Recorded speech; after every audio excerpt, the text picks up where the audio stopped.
Hello there, welcome to the Saroy channel, wherever you are in the world. How are you doing? I hope you're doing remarkably well. I'm doing great, thank you very much, and I'm so delighted you've joined me for part 2 of our story. If you haven't heard part 1, make sure you click on the description because you don't want to miss out on the whole story. So before we get started, don't forget to subscribe to the channel, click on the notification bell and the thumbs up, and by all means share the story if you have a friend who might be interested in it. So let's get started, shall we, with part 2 of our story. Miss Battersby, I hope I don't speak out of term here, but I realise you have not seen your ex-husband in a long time. But isn't it time you put your differences behind you? Came the solicitor's patronising voice. I wanted to shout down the phone to Mr. Saxon to tell him to mind his own bloody business. He continued, Now I fully appreciate what happened to your son. Was a tragic, very fortuitous accident that no one saw coming. Very often marriages fail after parents lose a child together. The pain is so insurmountable, you see.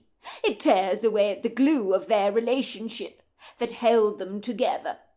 June Rodriguez, whom I knew very well, she was a very good friend of mine, your mother-in-law, blamed herself for breaking up your marriage because of the untimely death of your son. But I would like to remind you, it was a dreadful accident. I wanted to shriek down the phone to Mr. Saxon to tell him to stop interfering in my life, and to remind him that actually the accident would never have transpired if Mrs. Rodriguez had not brought my son the skateboard in the first place. Where was she when he was messing around outside on his board, rolling down that treacherous asphalt driveway? Oh no, she wasn't anywhere even close to him. The negligent June Rodriguez was sauntering around her kitchen as if butter wouldn't melt in her mouth, making cookies, oblivious to what my son was getting up to on his skateboard outside. So much for supervising my son, like she'd promised to do. Miss Battersby, are you still there? Came the solicitor's voice. Yes, Mr. Saxon, I'm here, I said, biting my lip awkwardly. As I was saying, Miss Battersby, you would be a fool to turn down this kind of money. I would advise you to come to the reading of the will. Don't be a fool. Don't be too proud to turn down this kind of money. Don't you worry, Mr. Saxon. I will be there. I need the money. I thought as much, said Mr. Saxon, sounding extremely satisfied. I could swear he was almost rubbing his hands with glee. You've made a very wise, sagacious decision, Miss Battersby. I will pop around to the cabin one day during the first week of June. I'll be seeing you then. When the phone call had ended, I mumbled under my breath, It's not like I've got any choice in the matter. I had borrowed money from my friends, got myself into numerous financial pickles, and so a payout from an inheritance would be a welcome relief. So now here I was in Alaska. The plane had come to a standstill. People were hurriedly rising out of their seats, reaching for their luggage in the holdalls. Some people were marching down the aisle, in a desperate hurry to disembark, clearly over-enthusiastic to leave the aircraft. But I was very happy to steadily take my time. I was in no rush to see Michael Rodriguez again. I could smell the strong stench of aircraft fuel, and with my large bag slung over my shoulders, I exited the stairs and could feel the warm sunshine brushing snugly against my shoulders and nudging my cheeks. It was a magnificently beautiful day. Of that there was no doubt. Soon we were shepherded across the tarmac. I found myself stuck behind a family where the 2 twins, a girl and a boy, looked as if they were Robin's age when he lost his life. Every time I saw 6-year-old children, it would make a huge knot develop in my stomach, as an overwhelming sense of sorrow would consume me. I was naturally elated for these parents to have such magnificent children, but it compounded the emptiness of my own grief, always reminding me of what I'd lost all those years ago. My little boy would now be 17 years old by now. Don't go there, I reminded myself. Let it go. For goodness sake, let it go. I had been telling myself that for years, but I was still haunted by the memory of my beloved precious son. I clung on to the recall of my son like a lifeboat out at sea, terrified of letting go, lest I should forget him.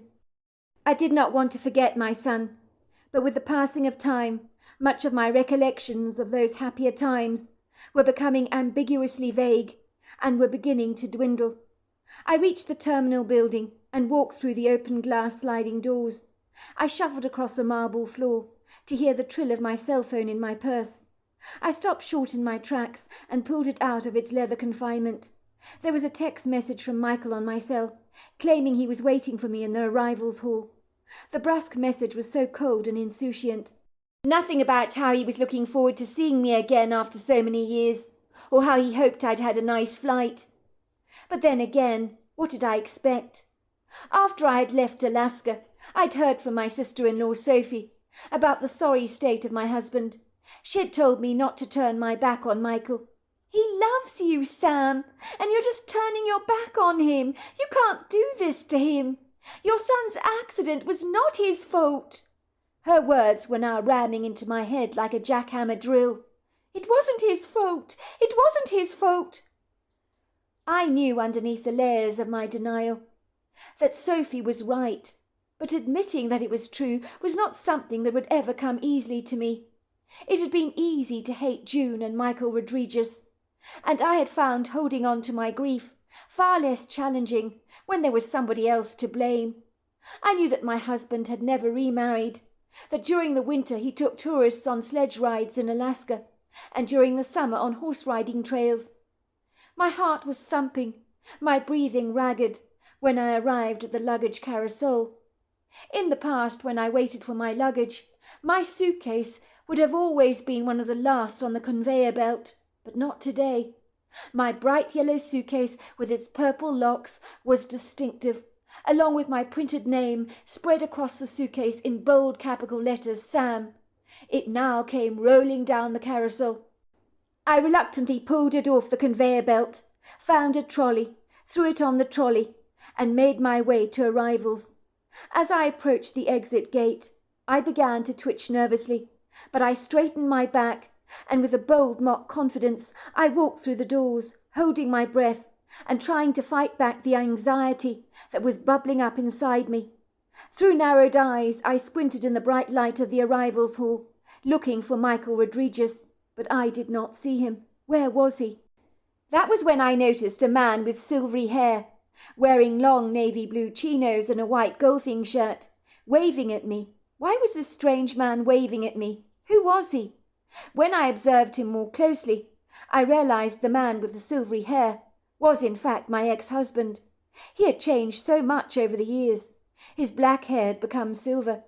I guess I was expecting him to look the way I'd remembered him last. I walked towards him rather reluctantly, my cheeks flushing bright red with embarrassment. I suddenly felt conspicuously small, very self-conscious. What would I say when I finally greeted him? The apathetic expression on his face was clear to read. He didn't want to be here any more than I did. He would prefer to have open heart surgery than be here at the airport with me. "Hi there," came Michael's uninspired voice. "Let me help you with all that luggage," he said gingerly. He didn't smile when he greeted me. He took my trolley from me, and his eyes refused to meet mine. Instead, he marched ahead of me, rolling the trolley in his hands, with me scuttling behind him, like a tiny little dog, trying to keep up with a big Labrador. This was going to be more than a tad awkward. What on earth were we going to say to each other on the journey to Fairbanks? The two of us were like perfect strangers who didn't know each other at all. Michael threw my suitcase into the trunk. Then he opened the door for me, and even when I sat there next to him in the front seat of his SUV, my fingers were clammy, my heart pounding in my chest, as the cloying silence stretched out between us, and I knew that this was not a good nor promising start. How would we get through the coming days at the cabin, when we barely acknowledged each other? Michael reached out to put on the car radio, so that the silence between us was less stinging. In the end, I could bear it no more. "Michael, I'm sorry to hear about June's death. I really am." Michael steadily focused on the road ahead. For a while he said nothing. I could see the whites of his knuckles, as his fingers were clenched so tightly on the steering wheel. I could swear that Michael's jaw had almost stiffened. "Really?" he said, with a note of sarcasm in his voice. "You do surprise me. Why would you say that? You didn't give a damn about my mother. You always blamed her for Robin's death." I grimaced. "I know," I said in a little whisper. I'm sorry about that. Genuinely, I really am sorry that she died. It's not easy to lose a mother. It must have been very hard for you and for your sister. I'm especially sorry, that she died." "Thanks," said Michael curtly, glancing at me briefly through suspicious narrowing eyes. "My mother was never the same after Robin died. She never forgave herself for what happened. So I think over the years she got far too frisky with the alcohol. You do know she died of cirrhosis of the liver. Drinking far too much. Drinking the pain away, I imagine. It's a big problem here in Alaska. Overindulgence in alcohol." "I'm so sorry to hear that. I had no idea," I said flatly. "How have you been?" I asked obsequiously, wishing to God I hadn't asked the question, but it had just tumbled out of my mouth, and I was desperate to try to fill the bleak, miserable silence. "How do you think I've been?" my ex-husband snapped. "I've been better. You could say when things in my life were actually working. After Robin died, I was never the same again. And when you bogged off into the sunset, it was very hard for me." I bit my lip awkwardly. "I'm sorry. I was broken. You know I was. We were all hurting." "Don't you think me and my mother were broken? Don't you think we were hurting too? No, it was all about you, wasn't it? You didn't give a damn about anyone. You sauntered off to New York. The next thing I know is I've got divorce papers in the post. You didn't even bother to discuss anything with me as far as you were concerned. It was over between us. It was me and my mother's fault that Robin died. And you blamed us for it." "But it was your mother's fault. She knew how I felt about skateboards. I told her not to buy a skateboard for Robin, because I knew of 2 children who had died on skateboards.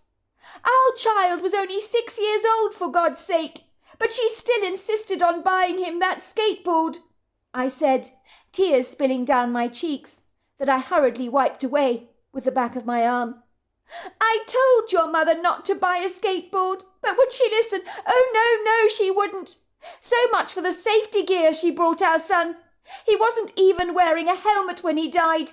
If he'd had his helmet on, none of this would have happened." "Look at you, Sam. It's so typical. You're playing the blame game again. Don't you think my mother went through hell, tormenting herself about what had happened? She did tell our son to use his helmet, but he was the one that didn't listen on that day. I'm not sure why, but it is what it is." "She should have supervised him. She promised she would," I said, my voice becoming croaky. "Instead, she was cooking cookies in the kitchen while our son went colliding into a tree." My ex-husband grimaced. His square jawline almost jiggled in indignation. "I think we should stay clear of this subject," he said. "It's very distressing. We need to move on. All this happened over 11 years ago, for God's sake. I don't want to keep living in the past. What's the point? It only makes us miserable." "Move on. That's what everybody's been telling me to do for years and years. How do I ever move on?" "You have to move on, for God's sake, Sam," said Michael. "If you don't, you'll destroy yourself. Look at you. It's been 11 years, for God's sake. You look as if it was yesterday when you were hit by a forklift truck. You need to get a grip, woman, or you'll be heading for an early grave, just like my mother. I'm sure you don't want that for yourself. I'm sick of seeing the people I love destroying themselves. We are going to be living in my cabin, our family home, for the next 7 days, and I would like to think we can at least make an effort to get along. Until Mr. Saxon reads us the contents of my mother's will. My mother was determined to leave you a sizable chunk of money, by way of apology for what had happened." "But she was still determined to bring us together after all this time," I said scathingly. "She's trying to play matchmaker from beyond the grave. It's pathetic." "I think we both know it's too late for that," said Michael gingerly. "It's water under the bridge now. When you bogged off the way you did to New York, I realized how cold and heartless, vindictive, spiteful, self-centered you really are. It was a good thing I wasn't saddled with you for the rest of my life. I'd have been as miserable as hell stuck with you," he said, with a resentful bitterness in his voice. Michael's obdurate words really stung me. Is that the way he thought about me? That I was cold, inconsiderate and heartless? Due to the fact that I'd walked away from our marriage so many years ago? I was surprised to find that I actually cared about his opinion of me. And what he just said made me feel as if I'd been squeezed very hard like a lemon, so that there was nothing left inside me but a bitter, very cloying aftertaste that was hard to digest. In that moment I so wished I had done everything differently. I saw myself suddenly through Michael's eyes, and realized in horror how stony-hearted, insensitive, ruthlessly cold-blooded I had been, only considering my own grief, and sparing no thought or compassion for anybody else beyond myself, as if I was the only one suffering from Robin's death. I had cushioned myself away in my grief, and stopped anyone who loved me from getting close. No wonder Michael despised me. We sat there in the thorny, indelicate silence, with a 6-hour drive still ahead of us to Fairbanks. We would regularly drive from Anchorage to Fairbanks in the good old days, as if it was nothing, but I thought that in this uncongenial silence the drive would feel so much longer. It was Michael who suddenly broke the awkwardness between us. "You know, the night before my mother died, I saw the Hellhound again. Remember we saw it the night before our son died?" "You saw the Hellhound again?" I gasped. I had avoided any real eye contact with my ex-husband until now, until the ominous words spilled out of Michael's mouth. I found myself staring at him. For a brief second our eyes met, and I felt my heart quicken its beat. I could feel that I was still drawn to my ex-husband, even after all these years, when I'd been so determined to hate him. But right now, I didn't hate him at all. "Yeah, I was in Anchorage at the time, buying supplies, would you believe it? Someone slashed all 4 of my tyres."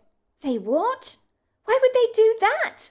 I asked. "Well, you know, I found out later," said Michael, "that a young lady whose boyfriend had cheated on her, after drinking too much alcohol, was so enraged with him, she slashed his tyres in revenge. Well, she thought they were his, but she inadvertently slashed the wrong tyres. Turns out her boyfriend drives exactly the same SUV as I do." "That is ridiculous. Didn't it occur to the woman to check the number plates before she just slashed someone's tyres so randomly?" "Well, you know, common sense does fly out the window when you're as mad as a hatter," said Michael, chuckling.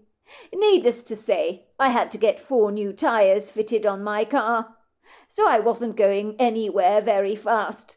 Then I had the 6.5-hour trip to Fairbanks ahead of me, so it was getting ominously dark. And there I was, driving back on a sequestered country road. So I saw the Hellhound sitting in the middle of the road, and I knew at once what I was seeing, and every cell in my body was infiltrated by an impending dread. My life had already spun out of control the last time I saw this Hellhound, and just when I was getting my life on track, I was seeing it all over again." "You're bloody joking! It's terrible!" "No, I'm not. I wish I was." "What happened?" Michael drew in a deep breath. "Well, it was not unsimilar to the experience we had, really. The Hellhound turned around. His yellow eyes met mine. For a moment I was locked in his gaze. He then opened his jaw and howled like a wolf, and then he walked past me on the road with a nonchalant, indifferent gait. I don't mind admitting I was trembling in my boots. I hurriedly drove away, my whole SUV rattling in indignation as I sped down the bumpy road. 5 minutes later my cell phone was ringing. My mother's next-door neighbour told me she'd popped over to see my mother, Found her lying dead in her armchair, with a bottle of whiskey lying spilled across the floor. I drew up to the side of the road, and I sobbed my heart out. I'm so sorry, Michael, I said obsequiously. I don't know what to say. This hellhound really is a harbinger of death. Why is it that not everyone sees the hound before someone dies? Why did it focus its attentions on us? First my grandfather saw it, then you and I saw it, and now you've seen it again. I'm sorry, but this feels very personal. I don't know anyone else who's seen the hellhound. If I told people about it, they'd likely think I was talking baloney. But I remember after we saw that thing in the road, that it had an outer-worldly quality about it. It certainly does have an outer-worldly quality. It's a very good way to put it. Seems sort of supernatural, doesn't it? But it's physical in every sense of the word, that's for sure. As to why others don't see it, I don't know, said Michael, shrugging his shoulders nonchalantly. It is what it is. Some enigmatic mysteries cannot be explained. I've seen a Bigfoot too, you know. So I've certainly had my fair share of outer-worldly experiences. But unlike the hellhound, meeting up with the Bigfoot was an experience that literally pulled me out of the brink of my own personal destruction. It was more like an angelic encounter than anything else.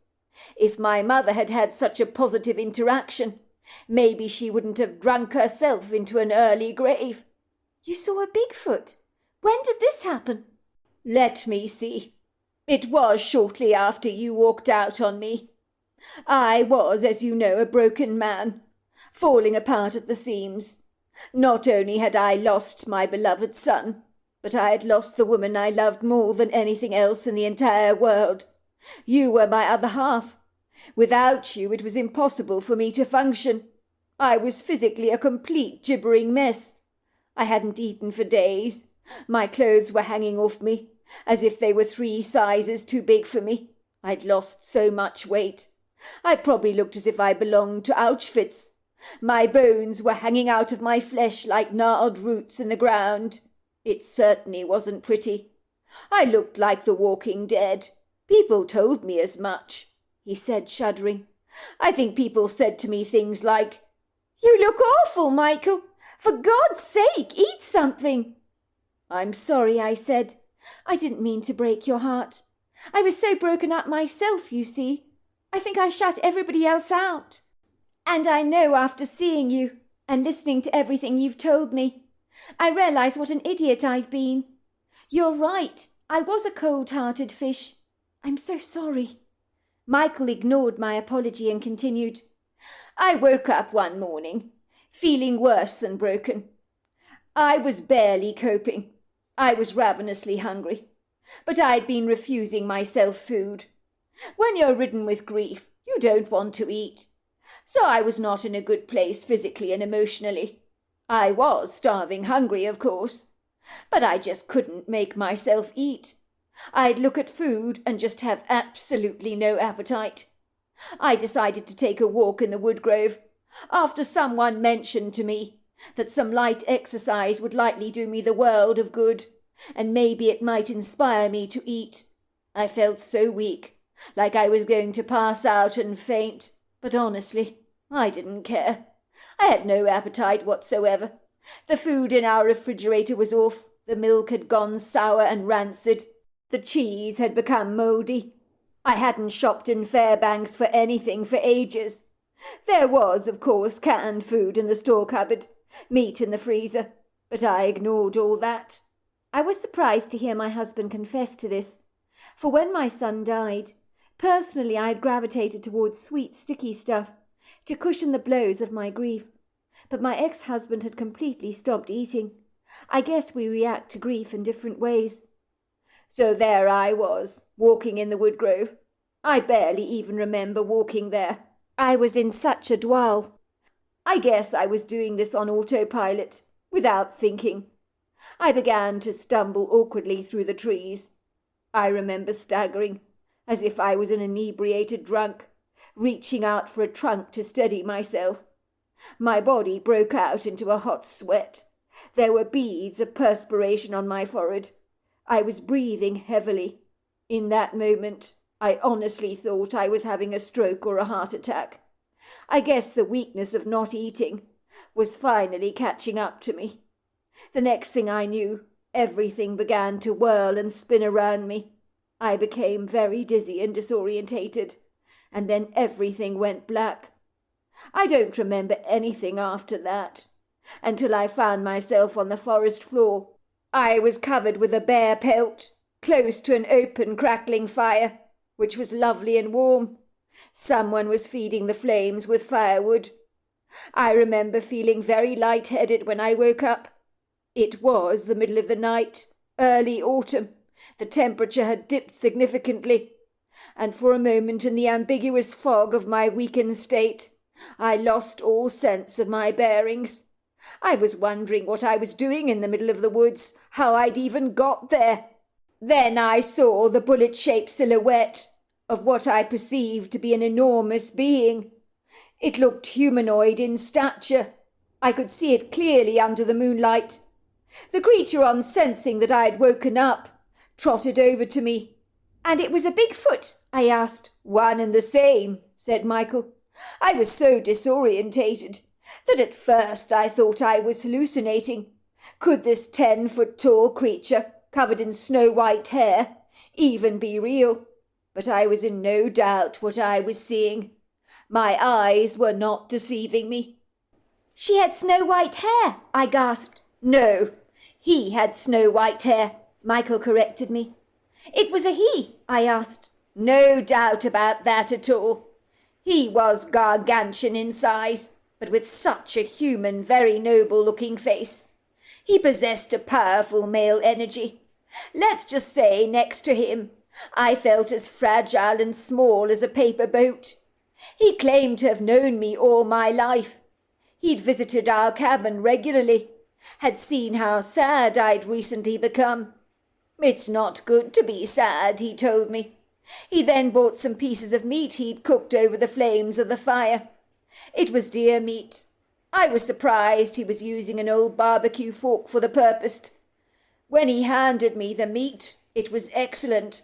I practically wolfed it down. I think the meat was the best food I'd tasted in my entire life. Gordon Ramsay, eat your heart out, he chuckled. "How could the Bigfoot communicate with you like that? Surely he didn't speak English?" I asked. "That's the funny thing," said Michael. "He spoke to me in a strange, enigmatic language, but I understood exactly what he was saying. I guess you could say the meaning of his words appeared to be downloaded in my head. How he was able to communicate like that, God only knows." "That is bizarre," I said. "It sure was," said Michael. "Even when I was eating that delicious meat, I thought I was caught up in a dream. Was I really eating food that had been given to me by a Bigfoot? But as I sat by the crackling flames and enjoyed the warmth, and as we ate together silently, I knew that this was no trick of the light, or of my mind, of course." He continued, "I think the creature could read my thoughts, because he said to me, 'No, this is no dream. I'm real, and I'm here to help you. You need my help. Otherwise you're going to fade away like an autumn leaf.' 'How come I've never seen you before?' I asked him. 'Because you never needed to see me, did you? But now you need to see me, so I can knock some sense into that head of yours, because your son's death is clearly eating you up.' I asked him how he knew about my son. He told me he knew many things about me, that he could see beyond the veil. He asked me why I was so sad, because I would see my son again one day. For him it seemed very strange that I was dwelling on my emotions so much. I asked him how he knew about my son. He told me he knew many things, that he could see beyond the veil. He asked why I was so sad, as I would see my son one day. 'How do you know?' I asked him. 'Because we never die, do we?' he told me. 'Your son runs all over this wood grove. If you're sensitive enough, you should feel his presence, and even hear his laughter. He runs over the woodgrove?" I asked him incredulously. "Yes, he does," said the Bigfoot. "I see him quite often. He laughs a lot. He loves visiting the grove of trees." "But he's crossed over, surely?" I asked. I was worried, of course, that our son was in limbo. "Of course he's crossed over. But that doesn't mean he doesn't want to visit this place. He doesn't like your being sad, that's for sure." The Bigfoot proceeded to tell me that I had passed out from hunger. He'd found me lying on the forest floor after I blacked out. I sat there for a long while, keeping lovely and warm by the fire, talking to this Bigfoot as if it was the most natural thing in the world to do, as if he was an old friend of mine. I soon forgot about how intimidating he was, for he was so benign, so benevolent. Eventually I staggered to my feet, told him that I needed to get back to the cabin, although in truth I didn't want to leave his congenial company. He told me I wasn't strong enough to walk on my own. He insisted on carrying me. I was rather reluctant at first, but I have to admit I felt relief when he picked me up in his overlong arms, as if I weighed nothing more than a feather. He carried me back to the cabin, and watched me as I entered the door, and let myself in. The food I'd eaten with the Bigfoot certainly helped me regain my flagging strength, so the following day I drove into Fairbanks, and did a sizable food shop. My appetite returned. I think the Bigfoot telling me he saw our son running around the woodgrove at times, laughing away to himself, brought me huge comfort, and after that I did feel as if Robin was around watching me all the time, and that certainly made me get back onto my feet. "Wow, that is some story. You promise it's true? It just seems so outlandish." My ex-husband made a face and laughed. "Of course it's true. I wouldn't make something like this up. For a start, I've got a useless imagination. But I will tell you something. I have heard Robin's laughter in the woods, and it is not my imagination. Do you not remember our son had a very distinctive laugh? And that's the laugh I sometimes hear." "You've heard his laugh?" I asked, straightening my back. "You're not winding me up?" "Of course I'm not," said Michael. "That would be a mean thing to do. But yes, I have felt Robin's presence." "Have you?" he asked me, his eyes narrowing to watch my reaction. "No, I can't say I have," I said, my eyes choking up with tears. "I've never felt him since he died.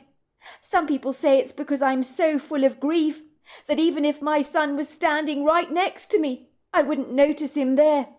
"Well, they've got a point, haven't they?" Michael reached out to squeeze me by the hand. "Maybe when you return to the cabin, you might feel his presence. I know I do. It offers me immeasurable comfort.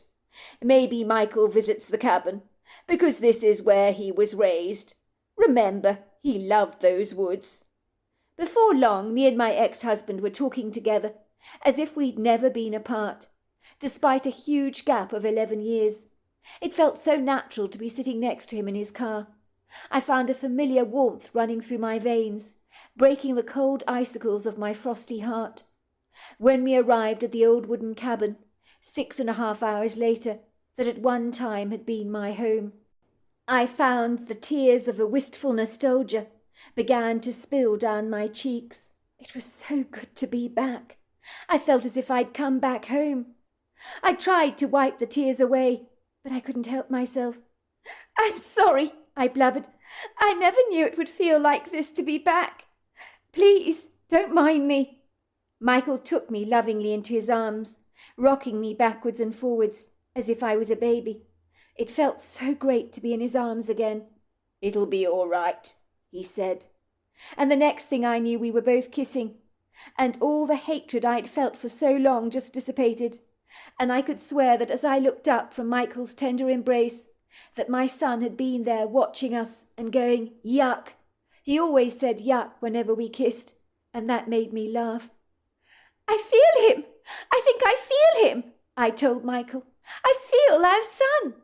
"Didn't I tell you?" said Michael, grinning. When the solicitor, Mr. Saxon, came to see me and Michael, 6 days after I'd settled into the cabin, he was greeted to a couple of lovebirds holding hands, who looked as if they'd returned from a blissful honeymoon.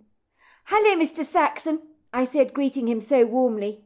He was quite taken aback by my congenial greeting, given that I'd been so cold to him on the telephone. "You must be Miss Battersby," said Mr. Saxon, greeting me warmly and giving my hand a firm, friendly handshake. "It's good to see you, Mr. Saxon," said Michael, shaking his hands. "I'm delighted to tell you that Miss Battersby here will not be Miss Battersby for very much longer," he said, grinning from ear to ear. "We're getting remarried. Our divorce was a grievous mistake. We realized that about an hour after Sam flew in from New York. We should never have gone our separate ways." "Ha! Your mother knew this would happen," said Mr. Saxon, waving his finger. "She insisted that I persuaded you, Miss Battersby, to stay at the cabin for a week with Michael before I performed the reading of the will. It was a set-up, you see, so that the two of you would kiss and make up. What was the word she used? Ah, yes, soulmates. She wasn't wrong about that," said Michael, taking my hand lovingly and lifting it up to his lips. "But you know what, Mr. Saxon? They do say absence makes the heart grow fonder. I feel as if I'm 18 all over again." "Well, it sounds very good," said Saxon. "Based on what you're saying, Michael, I think maybe I should send Mrs. Saxon away for a few years," he said teasingly. "We could do with something to jazz up our marriage." "I wouldn't recommend 11 years, Mr. Saxon. It's far too long a gap. Believe me, I regret my mistakes. I was so cold-hearted when I left." "Miss Battersby," said Mr. Saxon, "don't be so hard on yourself. We all react to grief differently. Losing your son, that must have been tough. I'm only glad to see that you and Michael are back together. That is exactly what June wanted, more than anything else in the world. I'm sure she's looking down on you now and celebrating in heaven." 1 year later, it had not been difficult to fall in love with my husband again. The truth was I'd never fallen out of love with him. It had been so easy to blame him and his mother June for my son's death, when neither of them were really to blame. It was my anger that drove a wedge in our relationship. When I first laid eyes on Michael for the first time, after so many years, it was like meeting up with a stranger, but as soon as we got talking in the car, the ice melted. In the 7-hour trip to Fairbanks, I realized that leaving him so abruptly all those years ago had been a grievous, pitiful mistake that I really would live to regret. Before that day even ended, we were back in our king-sized bed, where we remained anchored for almost an entire week, making up for lost time. I had sensed the approving presence of our son Robin in our home. One morning before lunch, me and my husband were taking an ATV ride through the woodgrove. I had quit my job at the New York Presbyterian Hospital a long time ago, and frankly had never looked back. How could I have ever abandoned my life in this idyllic part of the world? I was now making up for lost time, and was giggling like a silly schoolgirl as we meandered through the lofty trees, and then all of a sudden some pebbles went flying at our ATV, and my husband braked immediately. And that was when we saw the male Bigfoot, with his eyes pinned directly on us. He waved a hand in front of us, beckoning for us to be quiet and to listen. Me and my husband cocked up our ears, and then we heard the distinctive laughter of our little boy. The Bigfoot nodded at us and said, "Kila monilolota, sa quinasi, hilasha. I told you he comes here to play in the woods, your son. Ha minasi, hila tikwani. He never left you." And with that we watched the Bigfoot gliding away through the trees. And I remember realizing there and then that as long as my son was with me in spirit, and Michael was diligently at my side, we could rebuild our lives again, with so much to look forward to in the future. So there you are. That's my story. Wow, what an incredible story. I just don't know what to say about that kind of grief when a mother loses a daughter or a son. It is the most devastating thing that can happen to a parent. And losing a child of 6 years old or 8 years old, it doesn't matter what age they are. Even if they're an older child, it really doesn't make any difference. It is devastating for a parent. And very often, relationships fail because the grief is so bad that the relationship just falls apart. So isn't it wonderful that these two people, after 11 years of separation, came together? And as for the Hellhound, the harbinger of death, what a horrific thing to encounter on a sequestered country road in the middle of the night. But thankfully the Bigfoot really did bring Michael Rodriguez some hope in his life. So there we are. That's our story. Until next time, goodbye and good night.